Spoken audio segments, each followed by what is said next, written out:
Welcome and good morning. आज हम 12th physics का अगला टॉपिक पढ़ेंगे, यूनिट फर्स्ट का विद्युत फ्लक्स, और इससे संबंधित एक प्रमेय करेंगे। तो प्रश्न आता है विद्युत फ्लक्स किसे कहते हैं, इसका ऐसे मात्रक तथा विमी सूत्र लिखिए। देखिए डेफिनेशन, विद्युत क्षेत्र में स्थित किसी पृष्ठ से अभिलंबवत लंबवत दिशा में गुजरने वाली कुल विद्युत क्षेत्र रेखाओं की संख्या को उस पृष्ठ से संबद्ध विद्युत फ्लक्स कहते हैं। इसे फाई से प्रदर्शित करते हैं। यह एक सदिश राशि है, इसका ऐसा ही मात्रक एक सदिश राशि है। यह धनात्मक ऋणात्मक शून्य कुछ भी हो सकते हैं। अभिलंबवत दिशा में कोई सा पृष्ठ है, कोई सा भी जो पृष्ठ है, जैसे मान लो हम एक पृष्ठ लेते हैं, ये देखिए ये पृष्ठ ले लिया हमने, जो पृष्ठ लिया है, तो इस पृष्ठ ऐसे रखा है, ये पृष्ठ इस प्रकार रखा है हमने। इसके लंबवत ये दिख रहा है, इसके लंबवत देखिए ये जो इस प्रकार से जो क्षेत्र रेखा आएगी, ऐसे ये देखिए इस प्रकार जो क्षेत्र रेखा आएगी, उन क्षेत्र रेखाओं की संख्या को क्या बोलते हैं, विद्युत फ्लक्स। कितनी क्षेत्र रेखाएं इससे पास होकर निकल रही, इससे पास होकर निकल रही, इसके अंदर होकर निकल रही, उन संख्या का बोलते हैं विद्युत फ्लक्स। लंबवत समांतर नहीं गुजरेगी, समांतर तो इससे पास हो गुजरेगी, लंबवत गुजरने वाली विद्युत क्षेत्र रेखाओं की संख्या क्या बोलते हैं विद्युत फ्लक्स। से धनात्मक हो सकता है, ऋणात्मक हो सकता है, शून्य हो सकता है। अब धनात्मक कब होगा, ऋणात्मक कब होगा और शून्य कब होगा, जब विद्युत क्षेत्र रेखा किसी पृष्ठ के अंदर प्रवेश करती है, अंदर प्रवेश करती हैं। जैसे ये पृष्ठ है, इसके अंदर प्रवेश करेगी, ये अंदर आएगी, अंदर प्रवेश करेगी, तो उसको ऋणात्मक मानते हैं। जैसे देखा है आपने, का विद्युत क्षेत्र में जो विद्युत क्षेत्र रेखाएं हैं वो क्या होती है, माइनस की तरफ आती है, अंदर की तरफ। माइनस है तो उसकी तरफ आएगी, तो ऋणात्मक होगी, मतलब उसके अंदर की ओर जाएगी तो ऋणात्मक। बाहर निकलेगी, इसी पृष्ठ से बाहर निकलती, जैसे पृष्ठ है, इस पृष्ठ से बाहर निकलेगी तो धनात्मक मानते हैं। और अंदर प्रवेश करने वाली और बाहर निकलने वाली विद्युत क्षेत्र रेखा की संख्या समान है, तो विद्युत फ्लक्स क्या होगा, शून्य होगा। ठीक है, अंदर प्रवेश करी विद्युत फ्लक्स ऋणात्मक, विद्युत क्षेत्र रेखा बाहर निकल रही धनात्मक, और अंदर प्रवेश करने वाली बाहर निकलने दोनों समान है, तो विद्युत फ्लक्स क्या होगा, ऋणात्मक। जैसे हमने एक क्षेत्रफल लिया है, इसके लंबवत गुजरने वाली विद्युत क्षेत्र रेखा है, जैसे ये एक क्षेत्रफल बनाया हमने, एक क्षेत्रफल है, मतलब ये जो मैंने अभी बताया था आपको, ये सीट है, ऐसी एक सीट है, हमने लंबवत रखी है, ये लंबवत, ठीक है, ऐसी सीट है, इस सीट में विद्युत क्षेत्र रेखाएं लंबवत आ रही हैं। ये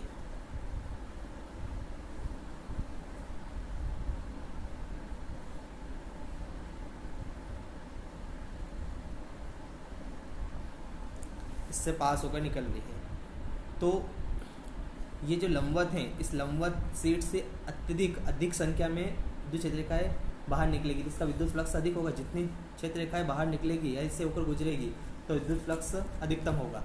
अब यदि हम इसको समांतर रख देते हैं सीट को, जैसे मान लो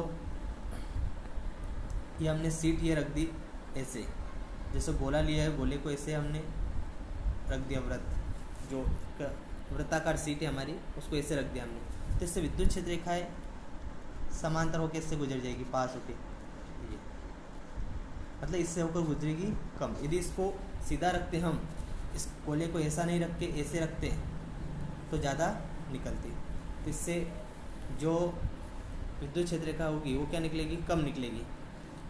तो अब देखिए आगे, इसका फार्मूला क्या होगा, किसी एक समान विद्युत क्षेत्र E में, किसी सतह जिसका क्षेत्रफल ds है से गुजरने वाला विद्युत फ्लक्स। एक समान विद्युत क्षेत्र E में किसी सतह जिसका क्षेत्रफल ds है, मतलब जो सतह ली हमने, पृष्ठ, एक अल्प पृष्ठ ds है, से गुजरने वाला विद्युत फ्लक्स क्या होगा, d फाई बराबर EDS कोस थीटा। क्या होगा, EDS कोस थीटा, EDS कोस थीटा। अब एक और बात याद रखने की है कि जो ds है, ds क्या है, क्षेत्रफल सदिश। क्षेत्रफल सदिश मतलब जो हमारे जो पृष्ठ है, ये देखिए ये जो पृष्ठ है, इस पृष्ठ के लंबवत होगा हमेशा क्षेत्रफल। ये पृष्ठ है तो ऐसे, इसकी दिशा कहाँ होगी, इधर, इस प्रकार से। अगर ये पृष्ठ ऐसे कर देंगे तो ये क्षेत्रफल कहाँ हो जाएगा, इधर ऊपर की ओर। इस प्रकार से क्षेत्रफल जो सदिश है, इसकी दिशा डायग्राम बना के देख सकते हैं। जैसे मान लो ये हमारा ये पृष्ठ है,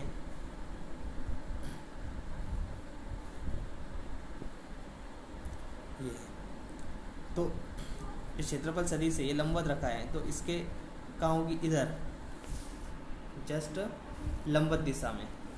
जैसे मान लो ये एक इस प्रकार रखा है हमने, जैसे इस प्रकार रखा है, तो इसके लंबवत ऊपर की ओर ये है क्षेत्रफल सदिश ds। ds की दिशा याद होना हमें बहुत इंपॉर्टेंट है, क्योंकि देखिए ds और e के बीच का कोण बनेगा। फार्मूला क्या है, d phi is equal to E d s. दोनों के बीच का कोण कितना है उस पर डिपेंड करेगा विद्युत फ्लक्स। दोनों सेम डायरेक्शन में हैं, मतलब बीच का कोण 0 है, तो d phi is equal to क्या हो जाए, ई एस हो जाए। अब हमने 11th में पढ़ा था, वेक्टर का नियम है कि यदि ए बी कोस थीटा है, मतलब ए डॉट बी, अगर क्रॉस होता है क्या आता है, साइन थीटा होता है क्या आता है, क्रॉस आता है, कोस थीटा इसलिए क्या आएगा, ए डॉट बी। तो हम लिख सकते हैं इसको d phi is equal to vector E vector d s. ये तो एक अल्प पृष्ठ जो क्षेत्रफल है उससे गुजरना, अगर संपूर्ण पूरे जो क्षेत्रफल लिया हमने टोटल, उससे निकलने वाला विद्युत फ्लक्स है, तो इसका समाकलन कर देंगे। समाकलन का फिजिक्स में मतलब होता है जोड़ना, प्लस करना। जितने भी जो हमने एक क्षेत्रफल लिया है, एक छोटा सा क्षेत्रफल लिया है, तो ऐसे कितने क्षेत्रफल होंगे, पूरे जो सतह सरफेस है उसमें कितने क्षेत्रफल होंगे छोटे छोटे, उन सभी को जोड़ देंगे, प्लस कर देंगे, तो टोटल क्या आ जाए, विद्युत फ्लक्स। तो समाकलन का मतलब होता है फिजिक्स में प्लस करना। तो क्या हो जाएगा, टोटल सरफेस का विद्युत flux phi is equal to E d s. ये फार्मूला इंपॉर्टेंट है, आने वाले डेरिवेशन में इसका यूज़ होगा। अब आगे देखिए, इसका मात्रक देखिए, मात्रक क्या है, फार्मूला क्या है, ई इंटू डी एस या एस।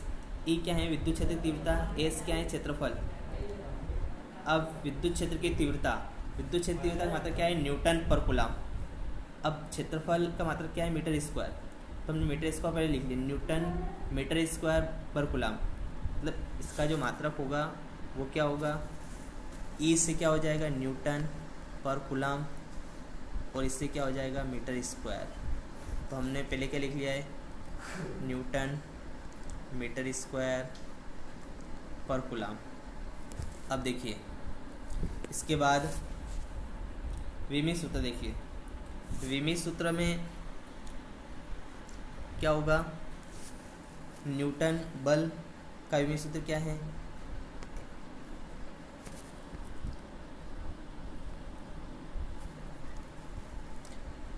जो यहाँ पे क्या है, बल का विमी सूत्र है एम एल टी माइनस 2, और मीटर स्क्वायर, तो मीटर स्क्वायर के लिए क्या आएगा, मीटर स्क्वायर के लिए आएगा एल स्क्वायर और अपॉन में 80। तो क्या हो जाएगा, ये एम एल स्क्वायर और एल एल की पावर 3, टी ऊपर जाएगा तो -1 -2 -1 -3 टी -3, और ए ऊपर जाएगा -1 ए -1। ये विमी सूत्र इसका। तो विद्युत फ्लक्स पढ़ा हमने। अब विद्युत फ्लक्स से संबंधित एक प्रमेय है, गाउस का नियम लिखिए, हम सिद्ध कीजिए। तो गाउस का नियम है, मोस्ट इम्पोर्टेंट नियम है, एग्ज़ाम में अधिकतर आता है। यदि एग्ज़ाम में कब कब आए देखें हम, तो हर एक साल छोड़कर आया है, लगभग 2019 में आया था, जैसे अभी 2020 में एग्ज़ाम, इससे पहले 2019 में आया, 2017 में आया, 2015 में आया, 2015, 2017 और 2019, मतलब लगभग हर एक साल छोड़कर आ रहा है। तो देखिए क्या है गाउस का नियम। गाउस के नियमानुसार, ये थोड़ा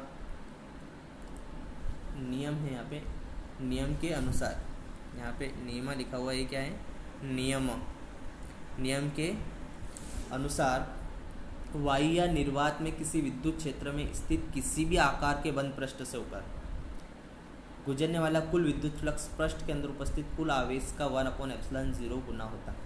जैसे अभी हमने फ्लक्स पढ़ा, फ्लक्स का फार्मूला पढ़ा कि उसमें जो क्षेत्रफल लेंगे, क्षेत्रफल से कितना गुजरेगा, विद्युत क्षेत्र का कितनी गुजरेगी, उसकी संख्या निकालेंगे, विद्युत पृष्ठ जो सदिश है उस और विद्युत क्षेत्र के बीच का कोण कितना है उस पर डिपेंड करेगी।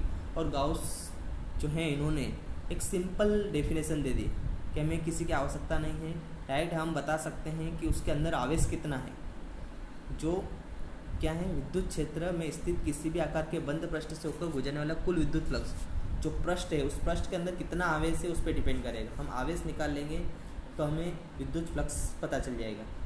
तो बाह्य निर्वात में किसी विद्युत क्षेत्र में स्थित किसी भी आकार के बंद पृष्ठ से होकर गुजरने वाला कुल विद्युत फ्लक्स उस पृष्ठ के अंदर उपस्थित आवेश का 1/ε0 गुना होता है। मतलब देखिए जो फाई है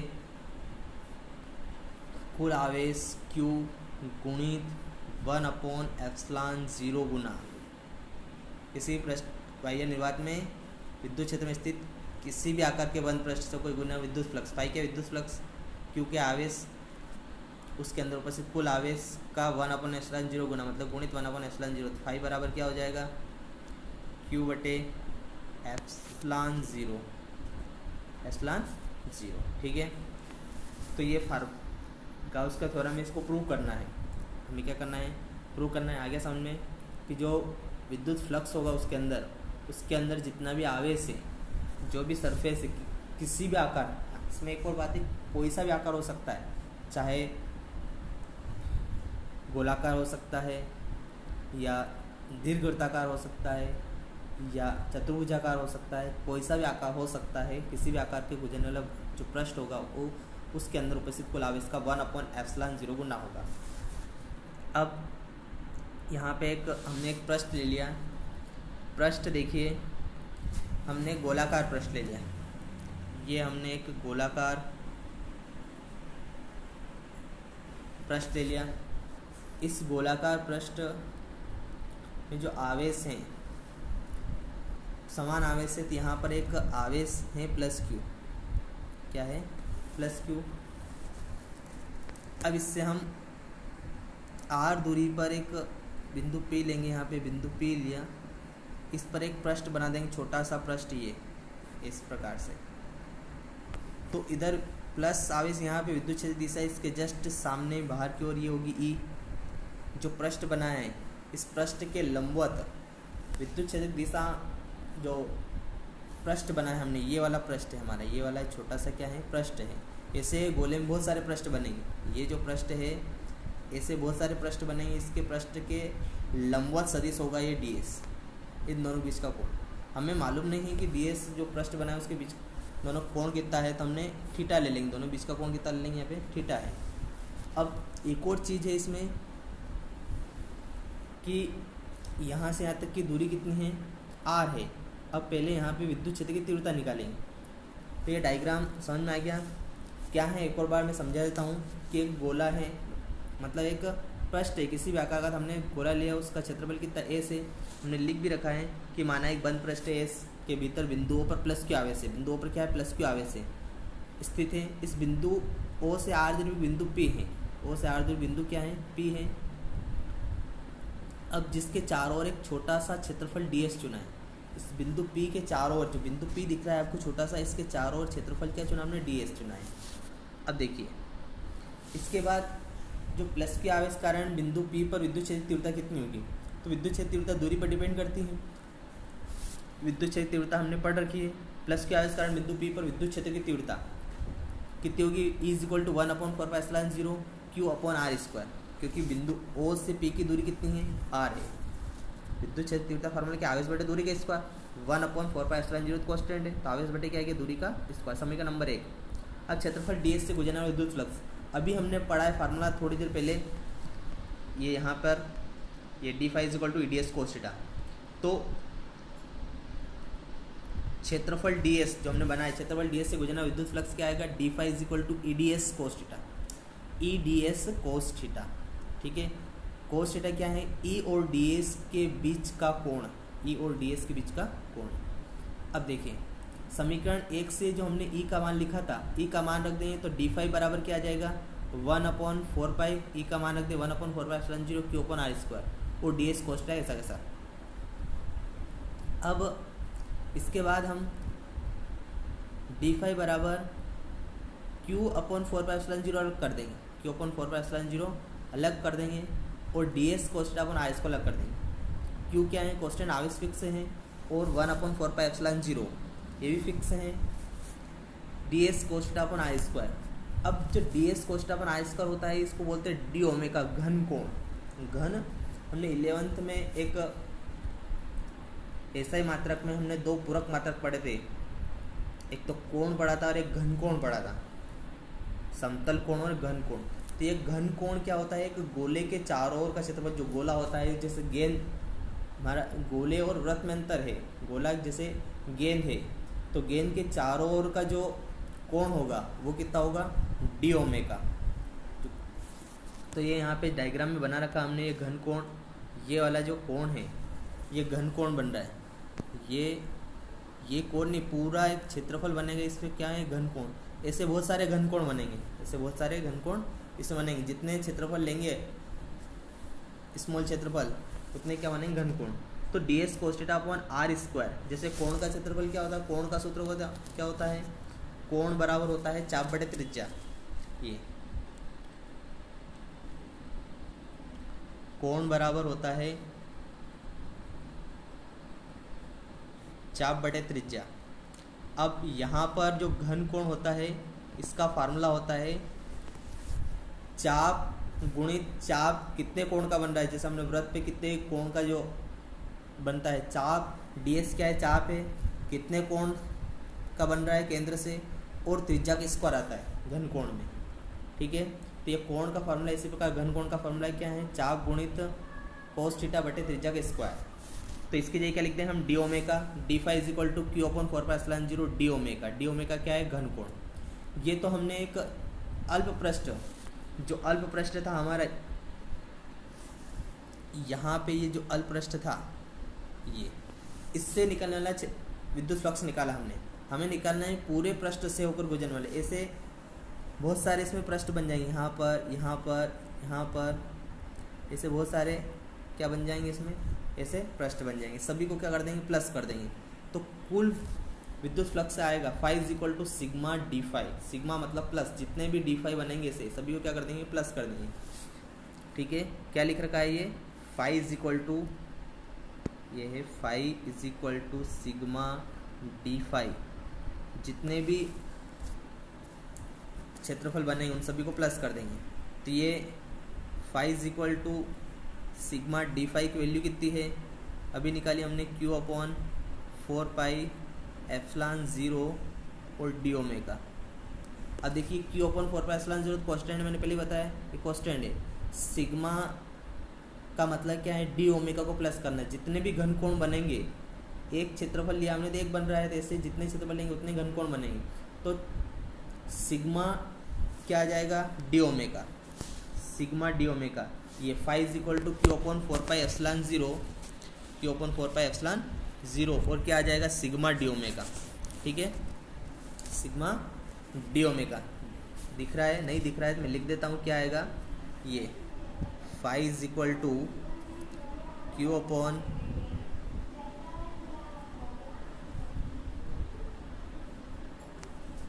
एक मिनट, ये आएगा फाई इज इक्वल टू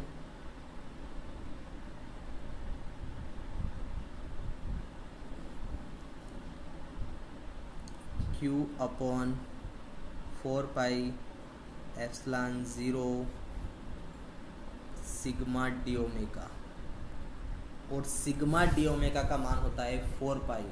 घन कोण याद रखना, जितने भी घन कोण बनेंगे चारों तरफ का कोण मिला कितना हो जाएगा, 4π।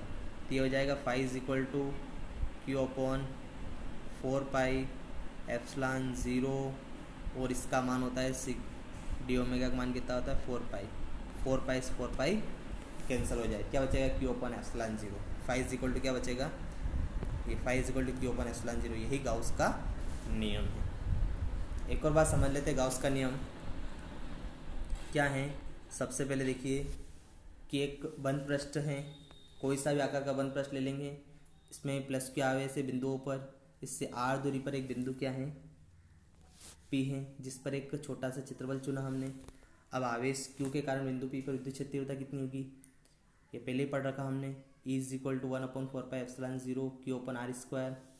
फिर विद्युत फ्लक्स का फार्मूला, क्षेत्रफल ds से गुजरना विद्युत flux, d phi is equal to E d s cos theta. इसमें ई की वैल्यू पुट कर देंगे, समीकरण 1 से ई का मान रखेंगे, तो डी फाई बराबर 1/4πε0 Q upon are square d s cos theta. अब इससे Q/4πε0 को अलग कर देंगे, कॉन्स्टेंट है, इसमें कोई फर्क नहीं पड़ेगा। और d s cos theta upon are square को अलग कर देंगे। D s cos theta upon are square क्या है, घन कोण होता है, तो D s cos theta upon are square क्या लिख देंगे, डी ओमेगा, क्या है डी ओमेगा, घन कोण। उसके बाद ये तो अल्पपृष्ठ क्षेत्रफल जो निकालना है, विद्युत फ्लक्स निकालता, कुल विद्युत फ्लक्स निकालना है संपूर्ण गोले से या संपूर्ण पृष्ठ से गुजरना विद्युत flux, phi is equal to sigma d phi. तो फाई बराबर क्या आ जाएगा, सिग्मा डी फाई की वैल्यू Q/4πε0 डी ओमेगा। फिर Q/4πε0 कॉन्स्टेंट है, सिग्मा कहाँ आ जाएगा, डी ओमेगा पर, सिग्मा डी ओमेगा, और सिग्मा डी ओमेगा का मान होता है 4 pi, 4 pi cancel, phi is equal to Q/ε0, यही गाउस का नियम है। ठीक है, सभी को ये जो गाउस का नियम है कम से कम 2-3 बार लिख कर देखें, अच्छे से याद करें, क्योंकि इस चैप्टर का मोस्ट इम्पोर्टेंट टॉपिक जो है गाउस का नियम ही है। ठीक है, धन्यवाद सभी को। अगला वीडियो फिर लाएंगे आपके लिए।